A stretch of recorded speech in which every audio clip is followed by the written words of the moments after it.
جو کوٹلی میں Pakistan Peoples party کے انتخابی نمائندے ہیں، یہ میرے خاندان کے حصے ہیں، میرے خاندان کے نمائندے ہیں۔ ہمارا نہ صرف سیاسی مگر ہر لحاظ سے چودھری یاسین صاحب آپ کے سامنے ہیں۔ مجھے تو اتنا اچھا لگا کہ آج یاسین صاحب کا چوتھا نسل آج تقریر کر رہا تھا اسٹیج سے۔ ہم ایک دوسرے کے خوشی میں بھی ساتھ ہوتے ہیں اور ایک دوسرے کے دکھ میں بھی ساتھ ہوتے ہیں۔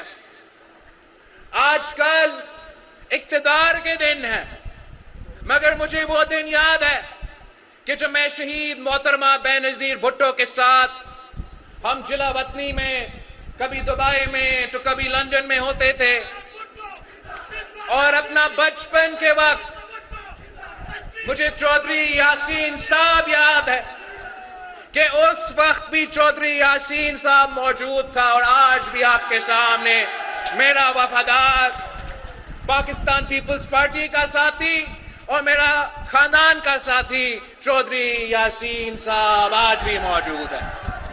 کوٹلی نے یاسین صاحب کی شکل میں وفاداری کا اور بہادری کا سیاست میں ایک مثال آپ کے سامنے ہے۔ مجھے فخر محسوس ہو رہا ہے کہ اب نہ صرف چودھری یاسین صاحب مگر ساتھ ساتھ ان کے بیٹے بھی سیاست میں آئے ہیں، اور انشاءاللہ تعالی یہ ساتھ نسل در نسل ساتھ چلے گا۔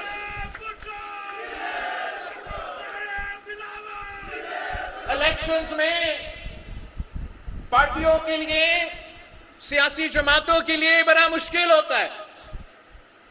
ایک طرف جب آپ ٹکٹس کے فیصلے کر رہے ہوتے ہیں تو بڑے بڑے مشکلات سامنے آتے ہیں، اور آزاد کشمیر کے الیکشن میں بھی اس دفعہ پاکستان پیپلز پارٹی تو سب سے پاپولر جماعت تھا، اور جیسے آپ کو پتا ہے کہ برے دن میں تو لوگ کم ہوتے ہیں لیکن اچھے دنوں میں لوگوں کا کوئی کمی نہیں ہوتا۔ تو اس الیکشن سے پہلے بھی ہر سیٹ پہ اتنے سارے امیدوار اور ٹکٹ کے خواہش مند تھے کہ ہم پریشان ہوئے، اور پاکستان پیپلز پارٹی کو یہ مشکلات تھا کہ امیدوار زیادہ اور سیٹ کم پڑ رہے تھے۔ پاکستان پیپلز پارٹی کے لیے ایک طرف میں نے یہ فیصلہ کرنا تھا کہ کیا پاکستان پیپلز پارٹی اپنے وفادار ساتھیوں کو ٹکٹس دے، یا جو نیا ممبرز آئے تھے ان کو ہم کنسیڈر کریں۔ اور میں آپ کو یہ بات بتاؤں کہ ویسے تو پارٹی کا سب سے بڑا مقصد یہ ہوتا ہے کہ ہم الیکشن جیتے تاکہ ہم جیت کے آپ کا کام کر سکیں، لیکن اس دفعہ جب آزاد کشمیر کا الیکشن کے ٹکٹ کے فیصلے ہو رہے تھے، چاہے وہ میرپور کے فیصلے ہو یا پونچھ کے فیصلے ہو، میں نے یہ فیصلہ کر لیا، میں نے پارٹی کو ہدایت دے دی کہ آپ نے پارٹی کے وفادار ساتھیوں کو ٹکٹ دینا ہے۔ میں نے ایل اے 13 میں مجھے میں نے فیصلہ کرنا تھا کہ کیا آپ نے نیا ساتھی کو ٹکٹ دینا ہے یا مطلوب انقلابی کا بیٹا کو ٹکٹ دینا ہے۔ میں نے کہا کہ اگر سوال یہ ہے تو یہ مشکل سوال نہیں ہے، میں مطلوب انقلابی کا بیٹا کو ٹکٹ دوں گا۔ مطلوب انقلابی صاحب پاکستان پیپلز پارٹی کا وفادار ساتھی تھا، اور میرا بھائی، اس کا بیٹا اس الیکشن میں میرا ٹکٹ لے کے لڑ رہا ہے۔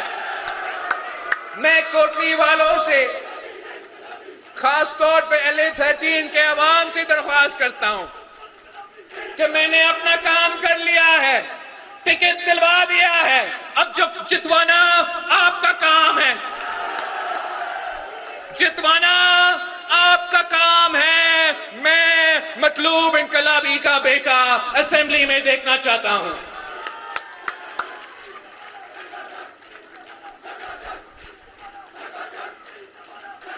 آپ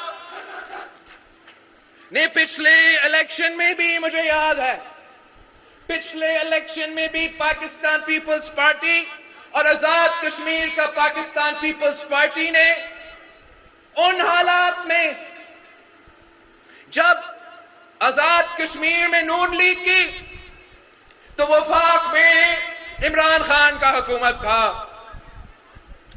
ان حالات میں بھی Pakistan Peoples party Azad Kashmir election لڑے، اور آپ نے آزاد کشمیر کے حد تک جو اکثریت سیٹس تھے آزاد کشمیر کے اندر، وہ اکثریت سیٹس آپ نے پاکستان پیپلز پارٹی کو دی تھی۔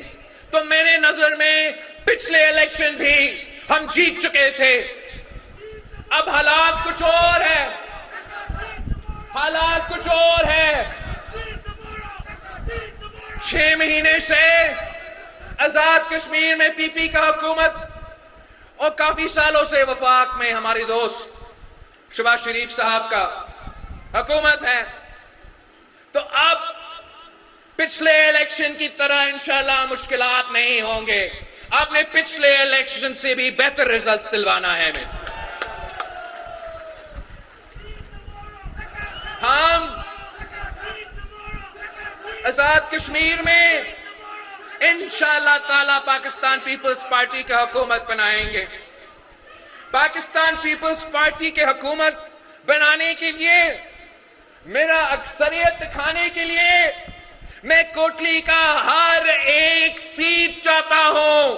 کوٹلی والوں، آپ پاکستان پیپلز پارٹی کو تمام سیٹیں دیں گے، 100 کی 100 سیٹیں دیں گے۔ میں LA9 نکیال کے لوگ سے پوچھنا چاہتا ہوں، کیا آپ پاکستان پیپلز پارٹی کو جتوائیں گے؟ آپ جاوید بدھانوی صاحب کو جتوائیں گے؟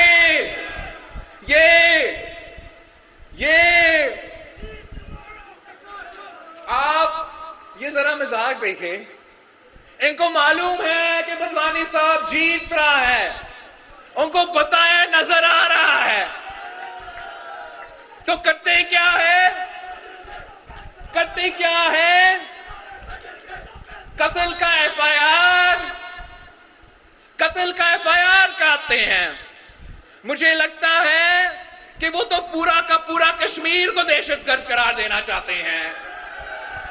میں تو پوری دنیا پھر کے آتا ہوں کشمیریوں کا دفاع کرتے ہوئے۔ جب مودی کہتا ہے کہ کشمیری مسلمان دہشت گرد ہے، میں اس کا جواب دیتا ہوں۔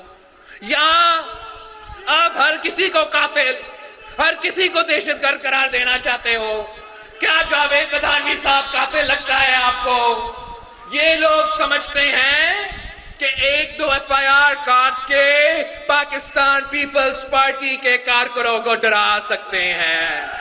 یہ بھول چکے ہیں کہ یہ وہ جماعت ہے جن کے قائدین نے تختے دار پہ چڑھا، مگر آپ کے سامنے کبھی جھکے نہیں، کبھی ڈرے نہیں۔ اور ہم سب وہی قائد عوام شہید ذوالفقار علی بھٹو کے سپاہی ہے۔ ایک عدالت ہوتا ہے اور ایک عوام کا عدالت ہوتا ہے۔ انشاءاللہ تعالی 27 کو LA9 کوٹلی سے آپ جاوید بدھانوی صاحب کو منتخب کروا کے، جتوا کے عوامی عدالت میں سرخرو کریں گے۔ اور جو یہ ایف آئی آر کٹوا رہے ہیں، آپ یہ مت سمجھے کہ ہم آپ کو بھولیں گے۔ آپ نے یہ کوشش کیا ہے کہ پاکستان پیپلز پارٹی کے جیالوں کو ڈرائے۔ آپ نے یہ کوشش کیا ہے کہ میرے پاکستان پیپلز پارٹی کو پاکستان پیپلز پارٹی کے جیلوں کو خوف زدہ کرے. انشاءاللہ تعالی الیکشن ہونے دے, اس کے بعد میں خود آپ کا دیکھ لوں گا. ہاں, LA کو تو میں بھول نہیں سکتا ہوں. میں LA کے جیلوں سے ریکویسٹ کرتا ہوں کہ آپ نے ملک ظفر صاحب کو جتوانا ہے, بھاری اکثریت سے جتوانا ہے. میں چاہتا ہوں کہ پورا کا پورا کوٹلی میں تیروں کا بارش ہو, تیروں کی بارش.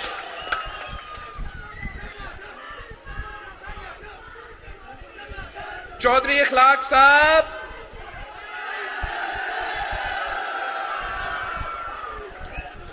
بہت کم امیدوار ہوتے ہیں جو قد میں مجھ سے بھی بڑا ہوتے ہیں. آپ نے چودھری صاحب کو جتوانا ہے, بھاری اکثریت سے جتوانا ہے, بھاری اکثریت سے. باقی جو 2 سیٹیں رہتے ہیں ان دونوں کا ذمہ داری میں نے چودھری یاسین صاحب کو دیا ہے. اب پچھلی دفعہ چودھری یاسین صاحب نے دونوں سیٹیں نکالے اور ان حالات میں نکالے جب کشمیر بھی حکومت کسی اور کا اور وفاق میں بھی کسی جس کا حکومت تھا, آپ کا یاد ہے. اور اس الیکشن میں اپنی آبائی سیٹ بھی جیتی اور شہر والی سیٹ بھی جیت چکا. جنگ کا ماحول پیدا ہو گیا تھا. چودھری یاسین صاحب کے بیٹے کو بھی گرفتار کر رہے تھے, لیکن جیل میں بیٹھ کے بھی آپ الیکشن جیت چکے تھے. اب اس الیکشن میں جو آپ کو جیل میں ڈلوا رہے تھے وہ صاحب تو خود جیل میں ہیں. تو اس دفعہ میں چاہتا ہوں کہ نہ صرف آپ نے دونوں سیٹیں جیتنا ہے, آپ نے جو آبائی سیٹ ہے ووٹ جیتنا ہے, مگر شہر والے سیٹ میں پچھلی دفعہ آپ 500 ووٹ سے جیتے تھے. اس دفعہ آپ شہر والا سیٹ جو ہے وہ میرے لیے بھاری اکثریت کے ساتھ اتنا بڑا مینڈیٹ کے ساتھ کہ سب کو نظر آئے کہ آبائی سیٹ ہو یا شہر والی سیٹ ہو, صرف اور صرف تیر کا امیدوار, پاکستان پیپلز پارٹی کا امیدوار چودھری یاسین صاحب کو نظر آنا چاہیے, کوئی اور نظر ہی نہ آئے. میں اب پچھلے 2 مہینوں سے پہاڑوں میں قائم ہوں. کبھی میں گلگت بلتستان کے پہاڑوں میں تو کبھی آپ کے پہاڑوں کے بیچ میں. اور میں اس لیے کہ میں آپ کے حقوق کے لیے جدوجہد کر رہا ہوں. میں نے آج سے نہیں لیکن گلگت بلتستان اور آزاد کشمیر کا پچھلے الیکشن سے ایک منشور سامنے لے کر آیا, اور اس منشور کے مطابق میں نے گلگت بلتستان سے وعدہ کیا کہ میں نے آپ کو حق حاکمیت, حق ملکیت اور حق روزگار دلوانا ہے. اور ابھی اس الیکشن میں جا کے اس منشور پہ لڑ کے میں گلگت بلتستان کے عوام کا شکر گزار ہوں کہ انہوں نے تاریخ میں پہلی مرتبہ وفاق کو شکست دلوایا اور پاکستان پیپلز پارٹی کو جتوا کر حکومت بنا دیا. اور انشاءاللہ تعالی اب میں نے گلگت بلتستان سے کیا ہوا وعدہ پورا کرنا ہے. تو اب میں آپ کے پاس آیا ہوں. میں ان تین اصول ساتھ لے کر آیا ہوں کہ میں آزاد کشمیر کو بھی حق حاکمیت, حق ملکیت اور حق روزگار دلوانا چاہتا ہوں. آزاد کشمیر کا حق حاکمیت اب 2 پہلو میں اس کو ڈیوائیڈ کر سکتے ہیں. آپ کو جو عالمی سطح کا حق حاکمیت کا جدوجہد ہے, وہ جدوجہد قائد عوام شہید ذوالفقار علی بھٹو نے لڑا, وہ جدوجہد شہید محترمہ بینظیر بھٹو بھی لڑی تھی, اور میں بحیثیت پاکستان کی تاریخ کا سب سے نوجوان وزیر خارجہ آپ کا یہ جدوجہد عالمی سطح پہ لڑ کے آیا ہوں. میں پاکستان کا واحد وزیر خارجہ ہوں جس میں ہمت تھا کہ وہ نہ صرف مودی کے سرزمین پہ جاؤں مگر مودی کے سرزمین پہ جا کے آزاد کشمیر کا آزادی کا اور مقبوضہ کشمیر کا آزادی کا بات کر کے آیا ہوں. عالمی سطح کا جو جدوجہد ہے وہ قائد عوام نے کہا کہ ہم 1000 سال جنگ لگیں گے مگر آزادی حاصل کریں گے، اور ہم وہ 1000 سال کا جنگ لڑنے کے لیے تیار ہے۔ جو آپ کا حق حاکمیت کا جدوجہد ہے، جو آپ کا عالمی سطح کا جدوجہد ہے، شہید محترمہ بینظیر بھٹو نے ہمیں سکھایا کہ جہاں کشمیریوں کا پسینہ گرے گا وہاں ہمارا خون گرے گا۔ تو انشاءاللہ تعالی یہ پاکستان پیپلز پارٹی کا تیسری نسل وہ جدوجہد عالمی سطح پر لڑنے کے لیے تیار ہے۔ ساتھ ساتھ کشمیریوں کے پاس یہ حق ہے کہ جب تک ہمارا رائے شماری نہ ہو، جب تک عالمی سطح کا جدوجہد میں ہم مکمل طور پہ کامیاب نہیں ہوئے، تب تک کیا یہ پرانے طریقہ کار آپ کے لیے کافی ہے؟ آزاد کشمیر کو کوئی تبدیلی نہیں چاہیے، اب وہی روایتی نظام جو چلتا آ رہا ہے، آپ اگر وہ چاہتے ہو کہ ویسے جیسے ہے ویسا ہی رہے تو وہ بھی آپ کا مرضی۔ قائد عوام شہید ذوالفقار علی بھٹو نے ہمیں سکھایا۔